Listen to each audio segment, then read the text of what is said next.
Seven में अवां खे ख़बर ॾींदा हलूं तालका रिपोर्टर मोहम्मद सफ़र सेवानी जी रिपोर्ट मुताबिक़ सेवन तालके जे शहर भान सईदाबाद में तहरीक लबैक भान सईदाबाद जे तरफ़ां लबैक या अक्सा रैली कढी वई।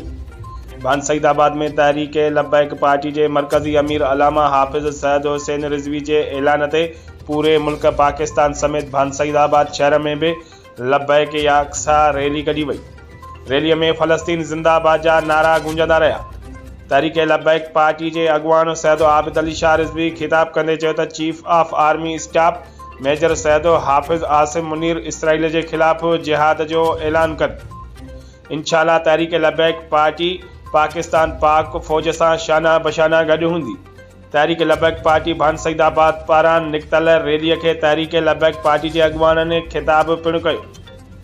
रैली में केतरनि तहरीक लबैक पार्टी भान के कारकुननि और भान सईदाबाद के रहवासियों ने शिरकत करे इसराइल खिलाफ नारेबाजी पिणु कई। फ़लस्तीन ज़िंदाबाद जा नारा पिणु हया।